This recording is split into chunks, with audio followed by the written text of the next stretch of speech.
नमस्कार दोस्तों, मैं हूं योगेंद्र शर्मा, आपके अपने YouTube channel youth study point पर।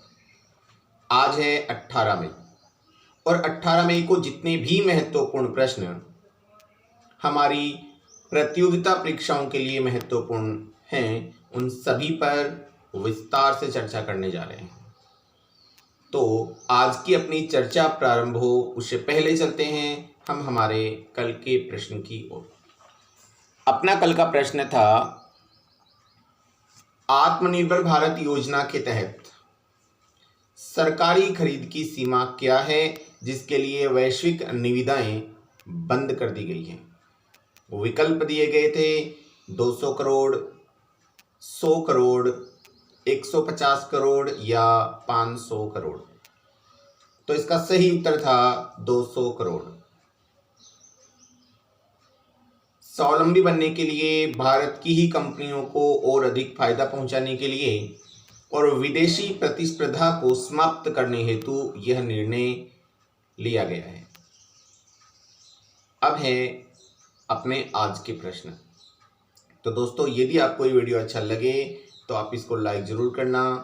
जिन्होंने सब्सक्राइब नहीं किया है वो सब्सक्राइब भी कर लें और हो सके तो अपने अन्य दोस्तों के साथ शेयर करें ताकि सभी को इसका भरपूर फायदा मिल सके। तो आज का अपना पहला प्रश्न है, किस राजस्थानी खिलाड़ी को इंग्लैंड में आड्रे स्कॉट तैराकी अवार्ड मिला है। यानी राजस्थानी खिलाड़ी जिन्हें इंग्लैंड में आड्रे स्कॉट तैराकी अवार्ड मिला था, आपको बताना है कि वो कौन है। विकल्प हैं भक्ति शर्मा, गौरव सिंघवी, लता वर्मा या मिताली राज। तो इसका सही उत्तर है 2 नंबर विकल्प, गौरव सिंघवी। इन्होंने सबसे कम उम्र में इंग्लिश चैनल को 2019 में पार किया था। ये उदयपुर की रहने वाली हैं और इन्हें उदयपुर की जल परी भी कहा जाता है। महाराणा फाउंडेशन द्वारा खेल के क्षेत्र में जो अरावली अवार्ड दिया जाता है वो भी इन्हें इसी वर्ष का मिला है। यानी अरावली अवार्ड भी गौरव सिंघवी को दिया गया है। सबसे कम उम्र की हैं जिन्होंने इंग्लिश चैनल को पार किया है और अंतर्राष्ट्रीय स्तर पर आड्रे स्कॉट तैराकी अवार्ड इन्हें इंग्लैंड में मिला था। इसके बाद है आज का अपना दूसरा प्रश्न। दूसरा प्रश्न है, राजस्थान में जनसंपर्क अभिचारिणी की प्रतिनिधि सभा की कार्यकारिणी का अध्यक्ष किसे बनाया गया है। विकल्प हैं अरुण जोशी, रमेश अग्रवाल, महेश वर्मा या रामचंद्र सिंह। तो इसका सही उत्तर है 1 नंबर, अरुण जोशी, जिन्हें हाल ही में राजस्थान में जनसंपर्क अभिचारिणी की प्रतिनिधि सभा की कार्यकारिणी का अध्यक्ष बनाया गया है, जो कि समाज सेवा के रूप में कार्य करते हैं। उसके बाद है आज का तीसरा प्रश्न। तीसरा प्रश्न है, 11वीं इंडिया सीनियर राष्ट्रीय महिला चैंपियनशिप की मेजबानी कौन सा राज्य करेगा। विकल्प हैं उत्तर प्रदेश, राजस्थान, झारखंड या मणिपुर। तो इसका सही उत्तर है वो है 1 नंबर विकल्प, उत्तर प्रदेश।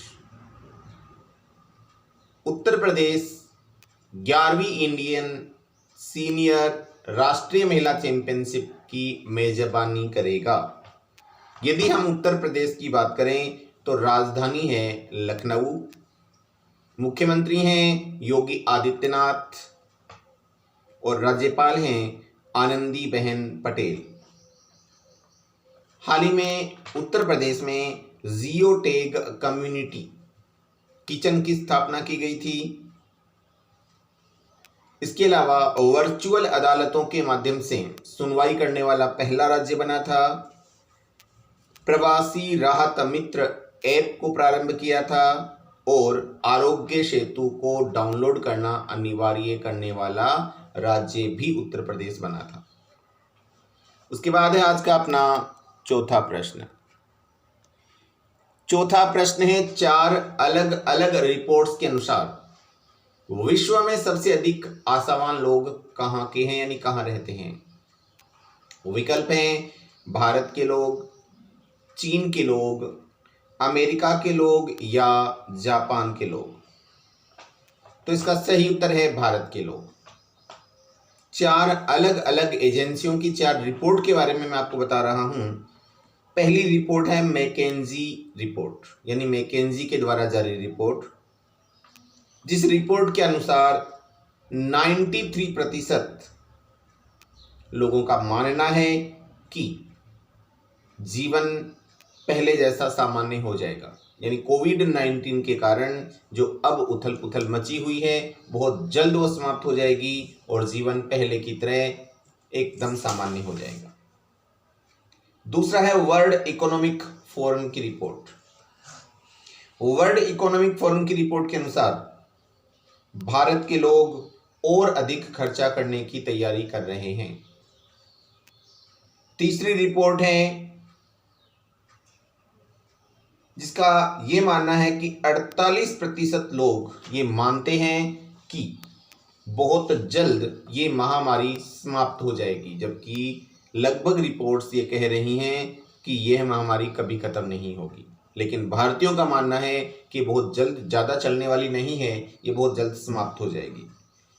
और चौथी केप जेमिनी रिसर्च इंस्टीट्यूट की रिपोर्ट है जिसके अनुसार 57% लोग, जो भारतीय लोग हैं, वो चाहते हैं कि वो इस वर्ष कार खरीदेंगे, यानी कि बहुत ज़्यादा प्रभाव भारतीय लोगों के मनस्पटल पर कोरोना का नहीं पड़ा है, यानी अभी भी यहाँ आशावान ज़्यादा लोग रहते हैं।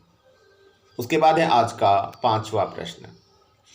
5वां प्रश्न है, राजस्थान की किस कंपनी को 525 करोड़ का ऑर्डर पीपीई किट व मास्क बनाने के लिए मिला है। वो विकल्प हैं Sumaya lifestyle, Jaipur lifestyle, Bajaj technical या गौरव टेक्निकल। तो इसका सही उत्तर है 1 number Sumaya lifestyle. Sumaya lifestyle जो कि जयपुर में है को मास्क व पीपीई किट बनाने के लिए ऑर्डर मिला है 525 करोड़ रुपए का। उसके बाद है आज का अपना 6ठा प्रश्न। 6ठा प्रश्न है, रिलायंस जियो से 1.34% हिस्सेदारी हाल ही में किस कंपनी ने खरीदी है। विकल्प हैं Facebook, silver lake, Vista equity या जनरल अटलांटिक। तो सही उत्तर है नंबर 4 जनरल अटलांटिक। हाल ही में जनरल अटलांटिक ने 6,598 करोड़ रुपए में जियो से 1.34% की हिस्सेदारी खरीदी है। आपको ध्यान होगा ये रिलायंस जियो में चौथी हिस्सेदारी है, यानी अंतरराष्ट्रीय स्तर की ये चौथी कंपनी है जिसने रिलायंस जियो में हिस्सेदारी खरीदी है। अब तक रिलायंस जियो ने अपनी 14.80% हिस्सेदारी बेची है, जिससे उसने 67,195.75 करोड़ रुपए जुटाए हैं। इससे पहले रिलायंस जियो से फेसबुक, सिल्वर लेक और विस्टा इक्विटी, इन तीनों कंपनियों ने भी हिस्सेदारी खरीदी थी। इसके बाद है आज का अपना 7वां प्रश्न। आत्मनिर्भर भारत योजना के तहत मनरेगा को कितने अतिरिक्त रुपए दिए गए हैं। विकल्प हैं 40,000 करोड़, 45,000 करोड़, 50,000 करोड़ या 55,000 करोड़। तो इसका सही उत्तर है नंबर 1 40,000 करोड़। मनरेगा को कुल 40,000 करोड़ रुपए अतिरिक्त दिए गए हैं। हाल ही में हमारे प्रधानमंत्री श्री नरेंद्र मोदी ने 20 लाख करोड़ रुपए की एक योजना जारी की थी, जिसे कल 5वें चरण में हमारे वित्त मंत्री जी ने हमारे सामने प्रस्तुत की। अब कुल 20,97,053 करोड़ रुपए का ब्यौरा दिया गया है। उसके बाद है नंबर 8, यानी 8वां प्रश्न है, विश्व दूरसंचार व सोसाइटी दिवस कब मनाया गया? वो विकल्प हैं 17 मई, 16 मई, 15 मई, 14 मई।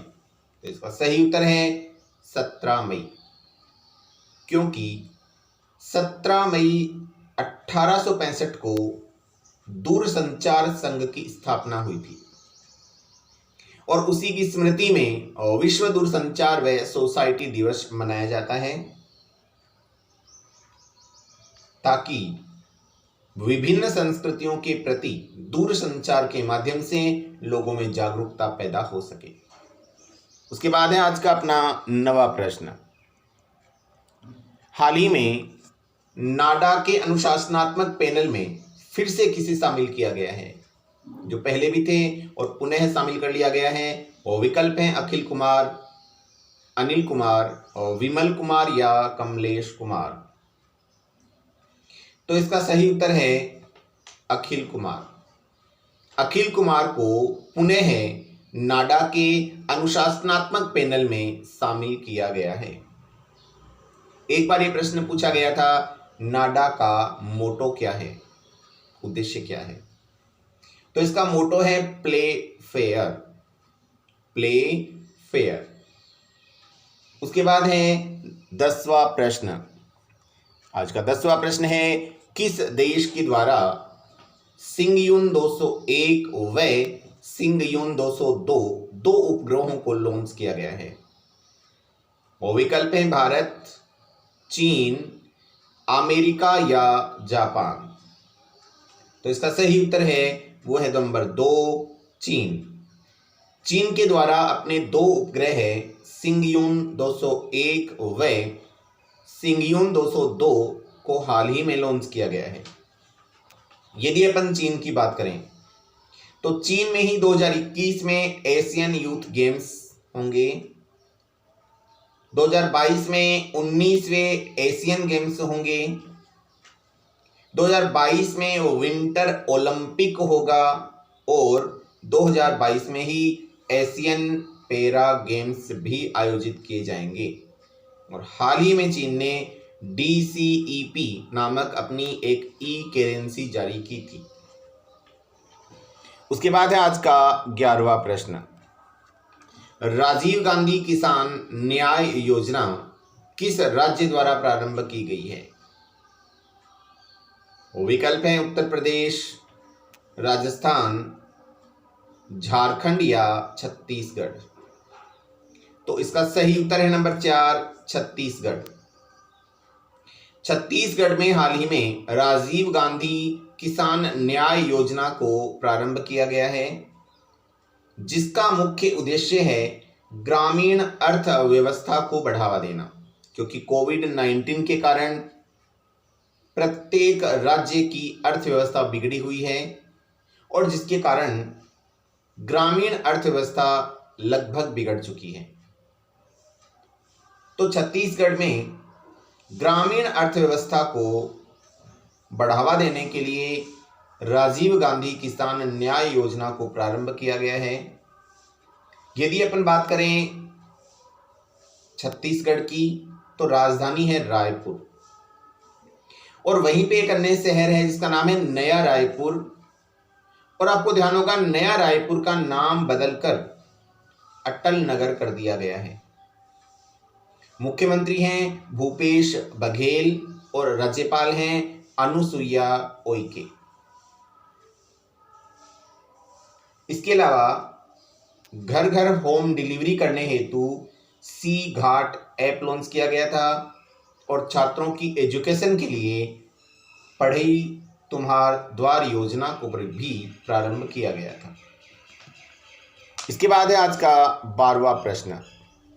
किस देश में स्थित विक्टोरिया फॉल्स को पर्यटन हेतु पुनः खोला गया है? यानी पर्यटन को बढ़ावा देने के लिए किस देश में स्थित विक्टोरिया फॉल्स को पर्यटन हेतु पुनः खोल दिया गया है? विकल्प हैं जाम्बिया, अमेरिका, म्यांमार या भूटान। तो इसका सही उत्तर है जाम्बिया। जाम्बिया में जम्बेजी नदी पर स्थित विश्व का सबसे बड़ा विक्टोरिया फॉल्स यानी फॉल्स है जिसे हाल ही में पर्यटन के लिए खोल दिया गया है। उसके बाद है आज का 13वां प्रश्न। 13वां प्रश्न है भारत के रजिस्ट्रार जनरल के आंकड़ों के अनुसार सबसे खराब शिशु मृत्यु दर किस राज्य की है? मध्य प्रदेश, राजस्थान, झारखंड या मणिपुर? तो इसका सही उत्तर है मध्य प्रदेश। मध्य प्रदेश में 1000 शिशुओं पर 48 शिशुओं की मृत्यु होती है, जो कि भारत में सबसे ज़्यादा है। और सबसे कम की यदि पूछी जाए तो वह है नागालैंड की, जहां 1000 शिशुओं पर 4 शिशुओं की ही मृत्यु होती है। तो सबसे खराब मृत्यु दर है वो है मध्य प्रदेश की। और इसका कारण वो था माताओं और बच्चों की पौष्टिकता में कमी, विशेषकर माताओं की पौष्टिकता में कमी, उनके गर्भकाल में समय की कमी और फिर शिशुओं की पौष्टिकता में कमी, जिसकी हम कल बात कर चुके थे। उसके बाद है आज का अपना 14वां प्रश्न। 14वां प्रश्न है जिफी का अधिग्रहण किस कंपनी के द्वारा किया गया है? यानी हाल ही में जिफी का अधिग्रहण किस कंपनी ने किया है? विकल्प हैं फेसबुक, गूगल, ट्विटर या अमेजन। तो इसका सही उत्तर है वो है फेसबुक। यदि अपन जिफी की बात करें तो यह एक इमोजी बनाने वाली कंपनी थी, जिनका प्रयोग हम व्हाट्सएप या फेसबुक में करते हैं इमोजी का। तो एक इमोजी बनाने वाली कंपनी थी और हाल ही में इसका अधिग्रहण फेसबुक ने कर लिया है। आपको ध्यान होगा फेसबुक ने इससे पहले व्हाट्सएप का भी अधिग्रहण कर लिया था। इससे पहले फेसबुक ने एक करेंसी जारी की थी, उसका नाम रखा गया था लिब्रा। उसके बाद है आज का अपना 15वां प्रश्न। भारत को किस देश के स्थान पर WHO के एग्जीक्यूटिव बोर्ड में चेयरमैन बनाया जाएगा, जो कि WHO की 73वीं सालाना बैठक में निर्णय लिया जाएगा यानी मंजूरी दी जाएगी? विकल्प हैं जापान, अमेरिका, म्यांमार या चीन।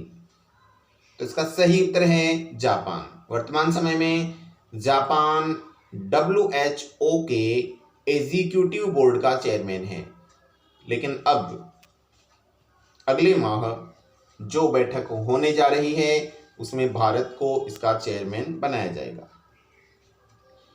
उसके बाद है आज का अपना विशेष प्रश्न, जिसका उत्तर आपको कमेंट बॉक्स में लिखना है। आज का प्रश्न है DFRL के द्वारा विकसित मोबाइल टेस्टिंग लैब का नाम क्या रखा गया है? परख, दीक्षा, सबक या स्वास्थ्य? इसी के साथ आज की वार्ता अपनी समाप्त होती है। आपका दिन शुभ रहे, आप स्वस्थ रहें। जय हिंद, जय भारत।